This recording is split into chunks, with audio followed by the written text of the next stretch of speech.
कृष्णा नमो ओम विष्णुपादाय कृष्ण प्रेष्ठाय भूतले श्रीमते भक्ति वेदांत स्वामिनिति नामिने हरे कृष्ण कृष्ण कृष्ण हरे हरे हरे राम राम राम हरे हरे। श्रील ऐसी भक्ति वेदांत स्वामी प्रभुपाद की जय। आचार्य महात्मा गांधी जी की जय। भगवद गीता 2020 में आपका स्वागत है। चर्चा चल रही है छठे अध्याय की। आज की श्लोक संख्या छठे अध्याय का तीसरा श्लोक है। हमने पहले दो श्लोक कर लिए हैं। पहले श्लोक में भगवान ने बताया कि सन्यासी भी वही है, योगी भी वही है जिसने कर्म फल के प्रति जो अनासक्त हो गया है। दूसरे श्लोक में भगवान ने बताया कि सन्यासी और योगी का एक और लक्षण है, वह है कि उसने अपने समस्त संकल्पों का त्याग कर लिया है। हमने संकल्प क्या होते हैं ये हमने जाना। संकल्प प्रभवान कर्मान त्यक्त्वा सर्वान शेषतः मनसैवेन्द्रिय ग्रामम विनियम्य समन्ततः। संकल्प से ही कामनाएं उत्पन्न होती हैं। यह हमने छठे अध्याय के श्लोक से जाना। संकल्प प्रभवान कामान, संकल्प प्रभवान अर्थात उत्पन्न होती है कामनाएं, तो संकल्प से कामनाएं उत्पन्न होती हैं। इस प्रकार संकल्प का त्याग करने से ही मनुष्य सन्यासी या योगी होने के लिए योग्यता और पात्रता को प्राप्त करता है। आज की श्लोक संख्या भगवान उसी को आगे बढ़ाने वाले हैं, इसी बात को। ये छठा अध्याय की चर्चा चल रही है। इस अध्याय का नाम है आत्म संयम योग। आत्म अर्थात मन, मन संयम योग भी कह सकते हैं। आत्म संयम योग है इस अध्याय का नाम। छठे अध्याय का तीसरा श्लोक। आरुरुक्षोर्मुनेर योगम कर्म कारण मुच्यते योगारूढ़स्य तस्यैव शम कारण मुच्यते। हिंदी अनुवाद गीता यथारूप श्रील प्रभुपाद। अष्टांग योग के नवसाधक के लिए कर्म साधन कहलाता है और योग सिद्ध पुरुष के लिए समस्त भौतिक कार्यकलापों का परित्याग ही साधन कहा जाता है। English translation Gita as it is Swami Prabhupada. For one who is neophyte in the eightfold yoga system, work is said to be the means, and for one who has already attained to yoga, cessation of all material activities is said to be the means. इस श्लोक में प्रयोग किए गए संस्कृत शब्दों के अर्थ हैं आरुरुक्षो हो, जिसने अभी योग प्रारंभ किया है। आरुरुक्षो हो मुने है, मुनि की योगम अष्टांग योग पद्धति। प्रभुपाद ने इसका अनुवाद किया है। यहाँ पर योग शब्द का अर्थ प्रत्येक, आप भले ज्ञान योग में हो, भक्ति योग में हो या कर्म योग में हो, योग में आरूढ़ होने का यही एकमात्र साधन है जो अभी इस श्लोक में भगवान बताने वाले हैं। प्रभुपाद ने इसे अष्टांग योग के लिए नियमित किया है, परंतु इसका अर्थ यहाँ पर नियमित निश्चित रूप से नहीं है। और व्यवहार की बात यह है कि भक्ति योग और ज्ञान योग भी मानते हैं इस बात को, परंतु यहाँ पर फिर भी इसे अष्टांग योग पद्धति के लिए नियमित किया गया है। कैसे मानते हैं वो हम आगे चर्चा करेंगे। कर्म अर्थात कर्म कारणम, साधन मुच्यते उच्यते अर्थात कहा जाता है। दूसरी पंक्ति योगा अर्थात अष्टांग योग। रूढ़स्य प्राप्त होने वाले का, आरूढ़स्य अर्थात जो योग में स्थित हो गया है, प्राप्त होने वाले का, तस्यैव तस्य उसका, एव निश्चय ही, शमः संपूर्ण भौतिक कार्यकलापों का, शमः का अर्थ वो नहीं होता है, हम उसका अर्थ भी यहां पर करेंगे। कारणम, कारण उच्चते कहा जाता है। हिंदी अनुवाद गीता यथारूप स्वामी प्रभुपाद द्वारा। इसका तात्पर्य भगवद गीता का यथारूप का तीसरा श्लोक। परमेश्वर से युक्त होने की विधि योग कहलाती है। इस बात को ध्यान रखिएगा। कोई भी योग हो, आप भले कर्मयोग से जाएं, भक्ति योग से जाएं या ज्ञान योग से जाएं, वह योग ही कहलाती है, परमेश्वर से युक्त होने की विधि। इसकी तुलना उस सीढ़ी से की जा सकती है जिससे सर्वोच्च आध्यात्मिक सिद्धि प्राप्त की जाती है। यह सीढ़ी जीव की अधम अवस्था से प्रारंभ होकर आध्यात्मिक जीवन के पूर्ण आत्म साक्षात्कार तक जाती है। विभिन्न चढ़ावों के अनुसार इस सीढ़ी के विभिन्न भाग भिन्न भिन्न नामों से जाने जाते हैं, किंतु कुल मिलाकर यह पूरी सीढ़ी योग कहलाती है और इसे 3 भागों में विभाजित किया जा सकता है: ज्ञान योग, ध्यान योग तथा भक्ति योग। सीढ़ी के प्रारंभिक भाग को योगारूढ़ अवस्था और अंतिम भाग को योगारूढ़ कहा जाता है। जहां तक अष्टांग योग का संबंध है, विभिन्न यम नियमों तथा आसनों जो प्रायः शारीरिक मुद्राएं ही हैं के द्वारा ध्यान में प्रविष्ट होने के लिए आरंभिक प्रयासों को सकाम कर्म माना जाता है। ऐसे कर्मों से पूर्ण मानसिक संतुलन प्राप्त होता है, जिससे इंद्रियां वश में होती है। जब मनुष्य पूर्ण ध्यान में सिद्धहस्त हो जाता है तो विचलित करने वाले समस्त मानसिक कार्य बंद हुए माने जाते हैं। किंतु कृष्ण भावना भावित व्यक्ति प्रारंभ से ही ध्यानावस्थित रहता है, क्योंकि वह निरंतर कृष्ण का चिंतन करता है। इस प्रकार कृष्ण की सेवा में सतत व्यस्त रहने के कारण उसके सारे भौतिक कार्यकलाप बंद हुए माने जाते हैं। ओम अज्ञानतिमिरन्धस्य ज्ञानाञ्जनशलाकया चक्षुरुन्मीलितं येन तस्मै श्री गुरुवे नमः।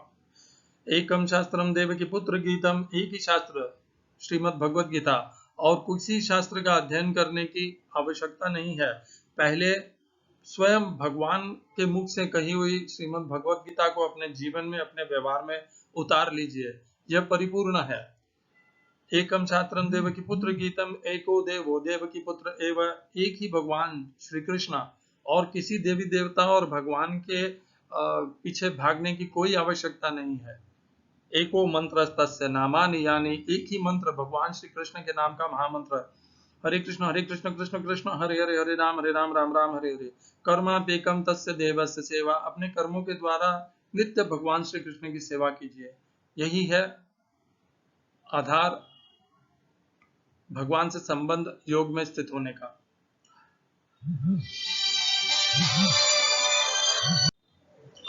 हरे कृष्णा। तो आरुरुक्षो हो, जिसने अभी योग का प्रारंभ किया है, अर्थात जो योग में अभी नव दीक्षित है या योग में अभी अभी जिस आरूढ़ हुआ है, योग में प्रारंभ किया है, वही सही है। मुने है योगम, उस साधक के लिए योग में प्रगति करने का साधन है कर्म। योग में आरुरुक्ष और मुनेर योगम कर्म कारण मुच्यते। जब कोई मनुष्य योग में प्रारंभ करता है भगवान को, जिसे कहते हैं हम अथातो ब्रह्म जिज्ञासा, ये सबसे पहले यही होती है, अथातो ब्रह्म जिज्ञासा। मैं कौन हूँ, मेरा यहाँ पर क्या प्रयोजन है, इस जगत के नियंता कौन है, ईश्वर कौन है, मेरा उनसे क्या संबंध है, अथातो ब्रह्म जिज्ञासा।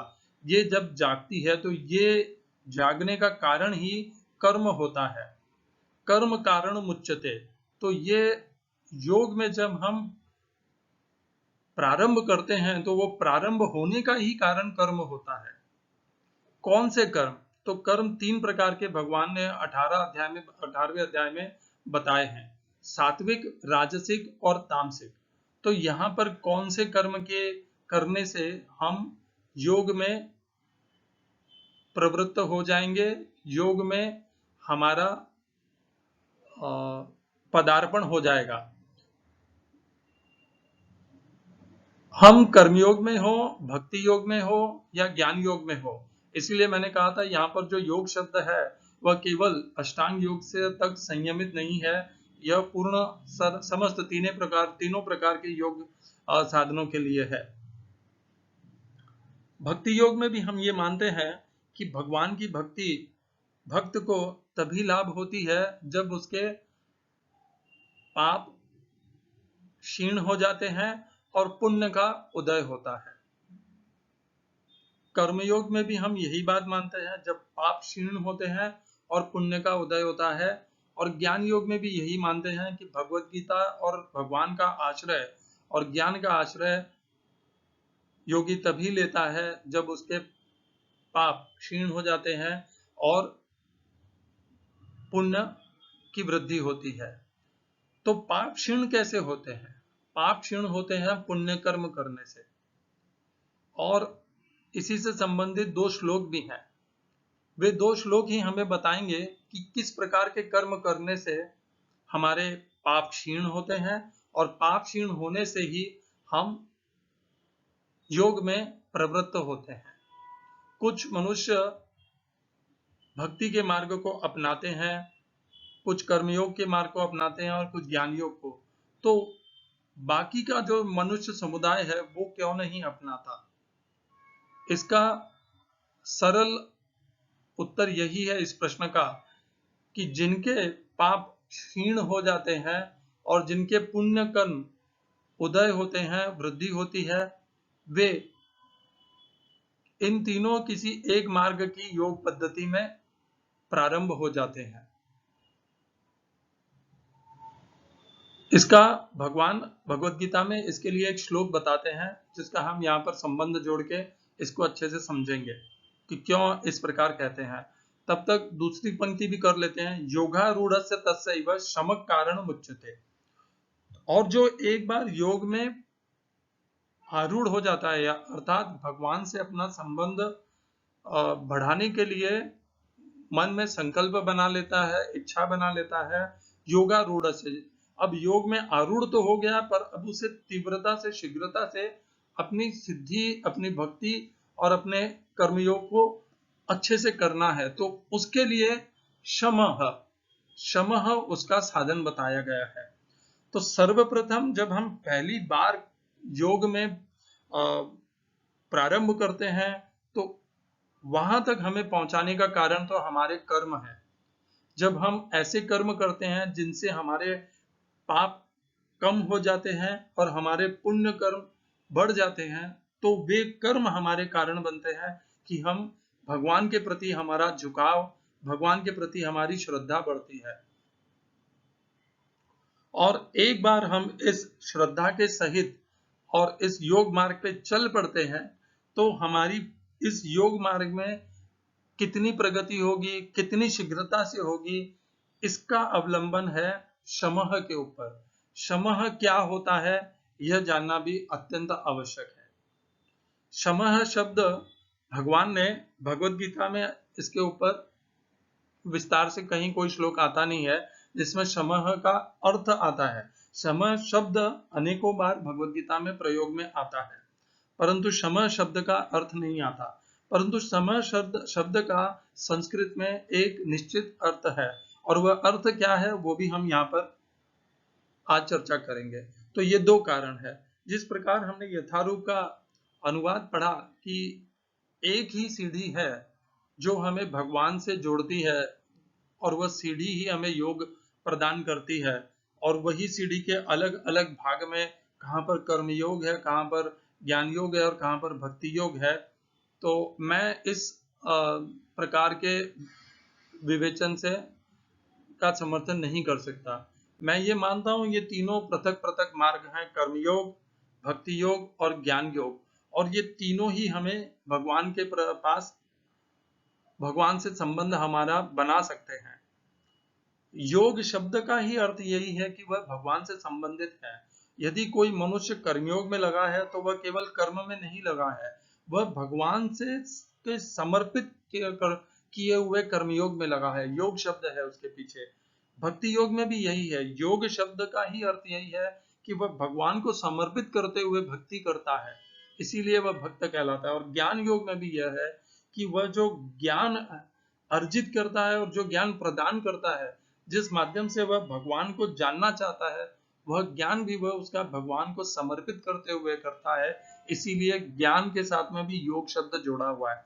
इन तीनों मार्गों में योग शब्द जोड़ा हुआ है। अर्थात योग शब्द का स्वयं प्रभुपाद ने पहली पंक्ति में बताया था कि योग वह होता है जो मनुष्य को, जीवात्मा को भगवान से संबंधित कराता है। अर्थात ये तीनों मार्ग भगवान से संबंधित कराते हैं। चूंकि प्रभुपाद भक्ति मार्ग के श्रेष्ठ आचार्य हैं, इसलिए वे भक्ति मार्ग को बाकी के कर्मयोग और ज्ञान योग के मार्गों से श्रेष्ठ मानते हैं। परंतु ये तीनों मार्ग अपने आप में भगवान से संबंधित कराते हैं। तीनों में भक्ति तो होती ही है, तीनों में कर्म भी होता है, तीनों में ज्ञान भी होता है। बस कर्मयोग में कर्म प्रधान होता है, प्रधान अर्थात अधिक होता है। भक्ति योग में भक्ति अधिक होती है, और ज्ञान योग में ज्ञान अधिक होता है। इतना ही अंतर है। ये कहना अनुचित होगा कि कर्मयोग में भक्ति नहीं होती। भक्ति नहीं होगी तो भगवान के प्रति समर्पित कैसे होंगे वे कर्म। ज्ञान योग में भक्ति नहीं होती, ये भी कहना असंभव है, क्योंकि वहां पर भी भगवान को जानने के लिए, भगवान को प्राप्त करने के लिए ही वो ज्ञान का पूरा यज्ञ किया जाता है, ज्ञान योग किया जाता है। और भक्ति योग में तो भगवान है ही। तो यह कहना अनुचित होगा कि बाकी के दो मार्गों में भगवान से संबंध नहीं जुड़ा हुआ होता, यह भी अनुचित है। बस जो अधिक जिसका महत्व है इन तीनों मार्गों में वह यह है, कर्म मार्ग में, कर्म योग में कर्म का, भक्ति योग में भक्ति का, और ज्ञान योग में ज्ञान का, आधार लेकर के हम आगे बढ़ते हैं। इतना ही अंतर है, ये तीनों ही मार्ग भगवान पे ही अंततोगत्वा वहीं जाकर के समाप्त होते हैं।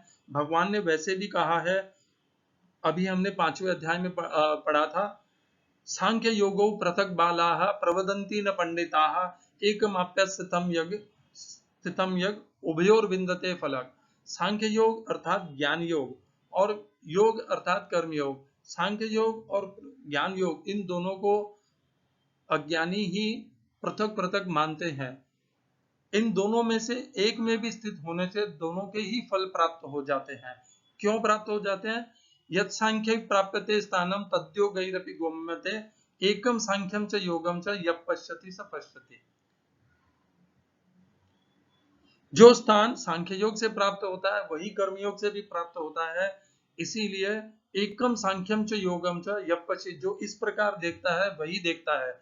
और जो अपने अहंकार में आकर के, अपने मद में आकर के यह सोचता है कि मेरा मार्ग सही है और कर्मयोग कमजोर है, या भक्ति योग कमजोर है, या ज्ञान योग कमजोर है, वह सही नहीं देखता। सही यही है कि ये दोनों तीनों मार्ग एक ही जगह जाकर के अंततोगत्वा वहीं पे समाप्त होते हैं। वही परब्रह्म है, वही भगवान श्री कृष्ण है, वही परम धाम है, वही परम गति है, वही मुक्ति है। अलग अलग नहीं हो सकते। हमारे बुद्धि में शास्त्रों के कारण 33 करोड़ देवी देवताओं की आदत बन चुकी है हमें पृथक पृथक समझने की। ऐसा कुछ नहीं है। इस भगवान का एक ही ईश्वर है, सर्वलोक महेश्वरम, और वो भगवान श्री कृष्ण है। उनमें यह शक्ति है। क्या हमारे भगवान इतने कमजोर हैं कि वे कभी निराकार नहीं हो सकते? हो सकते हैं। क्या वह निराकार कभी साकार नहीं हो सकते? हो सकते हैं। इतने कमजोर तो भगवान श्री कृष्ण है नहीं कि कभी निराकार नहीं हो सकते, कभी साकार नहीं हो सकते। उनका वास्तविक स्वरूप साकार है, निराकार है, वो भगवान स्वयं निर्धारित कर लेंगे। हमें उस भेद में, वाद विवाद में जाने की कोई आवश्यकता है नहीं। भगवत गीता में भगवान को सगुण रूप से, साकार रूप में उनका यजन पूजन भक्ति करने को श्रेष्ठ बताया गया है। इसी अध्याय के अंत में भगवान ने यह भी कहा है, योगिनाम अपि सर्वेषां मद्गतेन अंतरात्मना श्रद्धावान भजते यो माम स मे युक्त तमा मतः। समस्त योगियों में, भले कर्म योगी हो, ज्ञान योगी हो, भक्ति योगी हो, इन सब में श्रेष्ठ योगी वही है जो अपने मन को मुझ में लगाता है और मुझको अपने मन में स्थिर करता है और इस प्रकार श्रद्धा से मेरा यजन पूजन करता है, और वही श्रेष्ठ योगी है। आप कर्मयोग से भी भगवान को अपने मन में लगा सकते हैं और अपना मन भगवान में लगा सकते हैं और भगवान को अपने मन में स्थिर कर सकते हैं। यही आप भक्ति योग में भी कर सकते हैं और ज्ञान योग में भी ये कर सकते हैं। और श्रद्धा सहित आप भगवान का तीनों ही मार्ग में यजन पूजन कर सकते हैं और करते ही हैं। उनके बिना कैसे होगा? यजन पूजन करने की विधि अलग अलग हो सकती है। भक्ति योग में केवल भगवान को प्रसाद, फूल, उनका श्राद्ध, श्रृंगार, भजन, कीर्तन ये होते हैं प्रधान।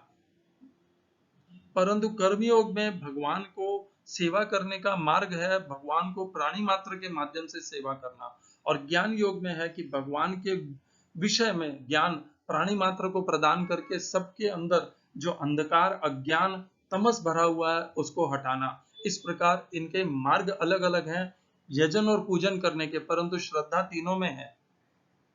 और यदि भगवान श्री कृष्ण के प्रति श्रद्धा नहीं है इन मार्गों में, तो वे मार्ग अभी अपूर्ण है। उनके आचार्य गुरु भी अपूर्ण ही हैं। यह हो सकता है कि वे निराकार भगवान श्री कृष्ण को मानते हो या साकार श्री कृष्ण को मानते हो, यहाँ तक सब ठीक है, परंतु मानना तो भगवान श्री कृष्ण को ही है। योगी नाम अभी सर्वेशा मदगते अंतरात्मना श्रद्धावान भजते यो माम, माम शब्द प्रयोग किया गया है। भगवान श्री कृष्ण को ही श्रद्धा पूर्वक उनको मन में बसाना है और अपना मन भगवान श्री कृष्ण में बसाना है, क्योंकि योगेश्वर, योग ईश्वर वही है और कोई नहीं है। 2 श्लोकों से इसको जोड़ लेते हैं और इसका कर्म और शम, ये जो 2 शब्द हैं इनका अर्थ जान लेते हैं। कर्म, तो 7वें अध्याय का 28वां श्लोक है, येषाम त्वंत गतम पापम जनानाम पुण्य कर्मणाम। यही मैं आपको बारंबार कह रहा था, येषाम त्वंत गतम पापम, जिन मनुष्यों के पाप कर्मों का अंत आ जाता है, जना नाम अर्थात मनुष्यों के, और पुण्य कर्म नाम, उनके पुण्य कर्म उदय हो जाते हैं, वे ही भगवान की भक्ति में लग पाते हैं। ते द्वंद्व मोह निर्मुक्ता भजन्ते माम दृढ़वताः, वे ही मेरी भक्ति में, मेरे साथ योग में संबंध को प्राप्त होते हैं। कर्मयोग से हो, भक्ति योग से हो, ज्ञान योग से हो, परंतु वे ही भगवान को का भजन पूजन करते हैं, वे ही भगवान से योग में प्रथम सीढ़ी पे को प्राप्त करते हैं, जो अभी हमने वहां पर पढ़ा था 6ठे अध्याय के 3रे श्लोक में, आरुरुक्षोर मुनेर योगम कर्म कारण मुच्यते।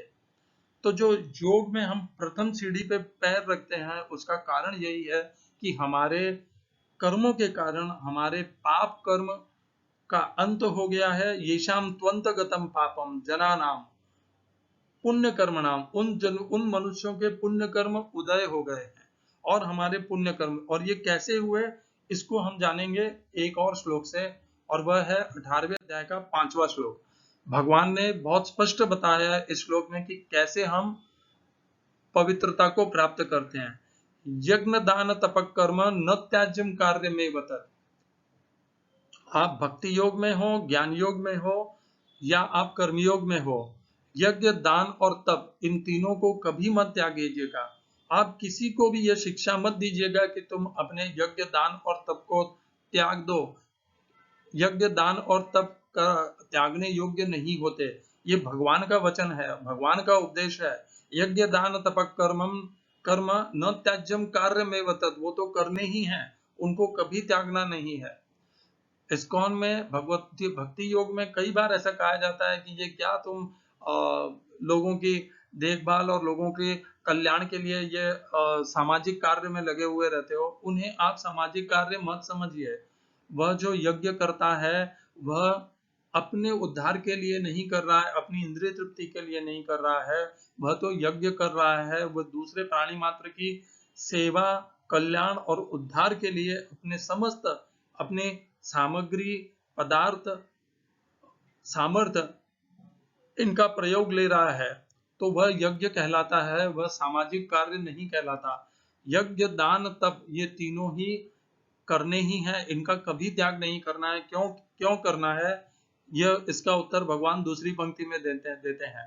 यज्ञो दानम तपश्चैव पावनानि मनीषिणाम, क्योंकि यज्ञ दान और तप ही है जिससे मनुष्य पवित्र होता है।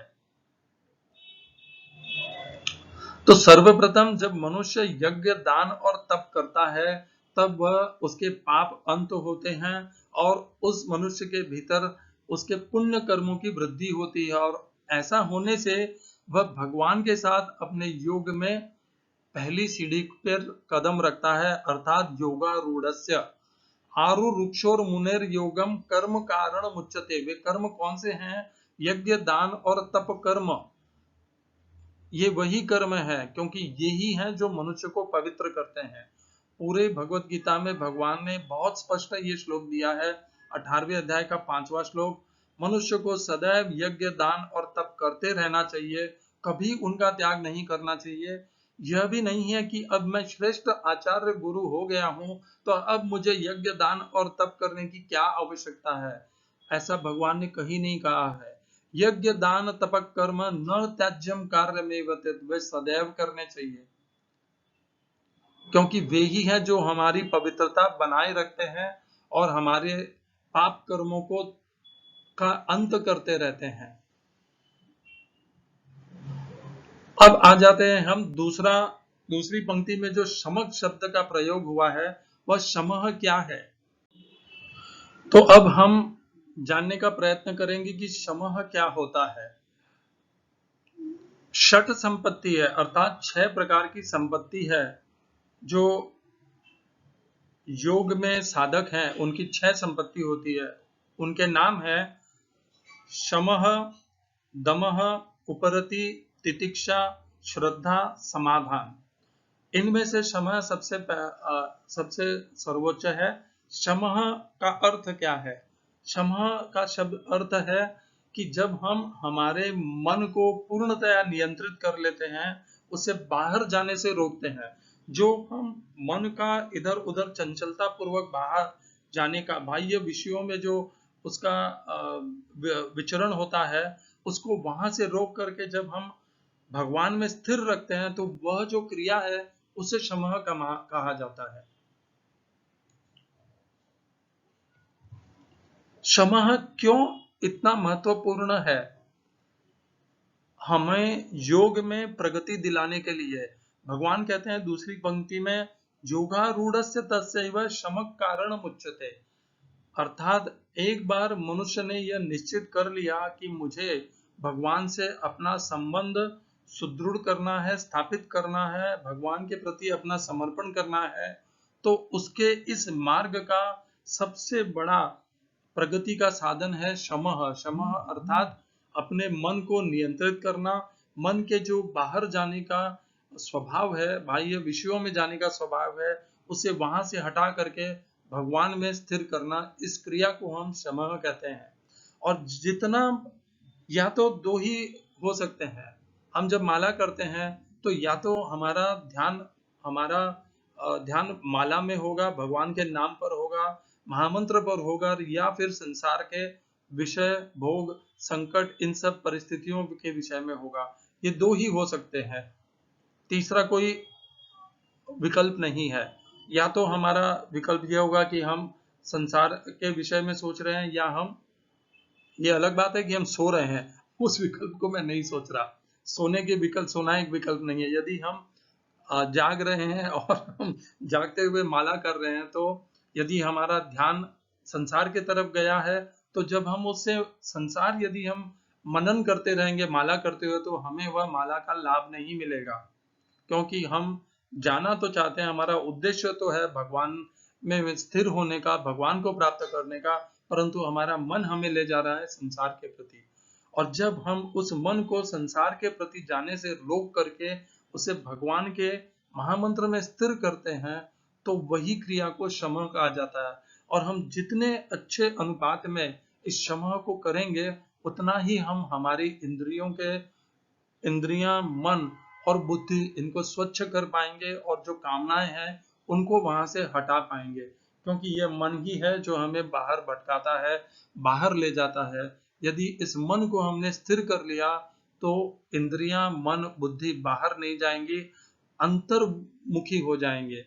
इनका जो बहिर्मुखी होकर के विचरण करना है वह रुक जाएगा। और जितने अनुपात में, आप देखिए, जब हमारी माला बहुत 16 माला करते हैं, उनमें से एक आध माला अच्छी हो जाती है, मन कितना प्रसन्न होता है। और बाकी की जब मालाओं में केवल संसार का ही चिंतन चलता रहता है, तो लगता है भगवान का तो हमने कुछ संग किया ही नहीं। तो भगवान का संग तभी होता है जब मन स्थिर होता है भगवान में, और उस मन को स्थिर करने का काम ही शमः कहलाता है। चूंकि इस अध्याय का नाम आत्म संयम योग अर्थात मनस संयम योग है, और वही शमः है, इसीलिए भगवान ने छठे अध्याय के इस तीसरे श्लोक में हमें शमः अर्थात मन को नियंत्रित करने का महत्व बता दिया है। और वह महत्व है कि योग में प्रगति हमारी तभी हो पाएगी जितने अनुपात में हम मन को संयमित करेंगे, नियंत्रित करेंगे, उतनी ही अनुपात में हमारी प्रगति होगी योग में। तो यह है इस श्लोक का पूरा तात्पर्य।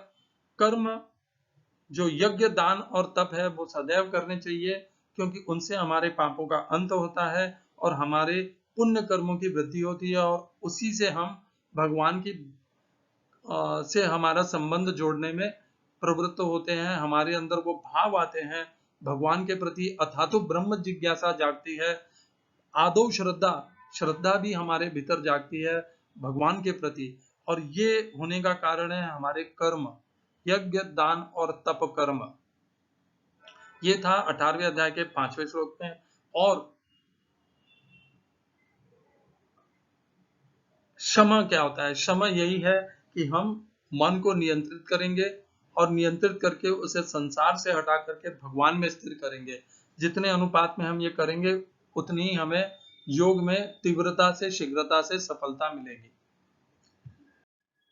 आज हमने किया आरूढ़ और मुनेर योगम कर्म कारण मुच्यते योगारूढ़स्य तस्यैव शमः कारण मुच्यते। अपने कर्मों को, यज्ञ, दान और तप, इन कर्मों को करते जाइए, बढ़ाइए, उनकी वृद्धि कीजिए। उनसे आपके पापों का अंत होगा और आपके पुण्य कर्म बढ़ेंगे। तो आपकी भगवान के प्रति, जब आप किसी का भगवान में प्रवृत्त कराना चाहते हैं ना, तो आप उससे यज्ञ, दान और तप करवाइए, क्योंकि वो जब यह करेगा तो वह शुद्धि को प्राप्त होगा मनुष्य, और उसके पुण्य कर्म उदय होंगे और वो अपने आप ही भगवान में उसकी श्रद्धा भी जागेगी, आदौ श्रद्धा, और अथा तो ब्रह्म जिज्ञासा, वह ब्रह्म के प्रति जिज्ञासा करने लग जाएगा। और यदि कोई आपके जानकारी में ऐसे हैं जो योग में लगे हुए हैं परंतु प्रगति नहीं कर पा रहे हैं, तो उन्हें आप कहिए कि आप अपने मन को नियंत्रित कीजिए, संयमित कीजिए, क्योंकि यदि उन्होंने मन को संयमित नहीं किया तो उनकी योग में प्रगति उतनी ही धीमी होगी, उतनी ही अपूर्ण रहेगी। हरे कृष्णा। श्रील एसी भक्ति वेदांत स्वामी प्रभुपाद की जय। आचार्य महात्मा गांधी जी की जय।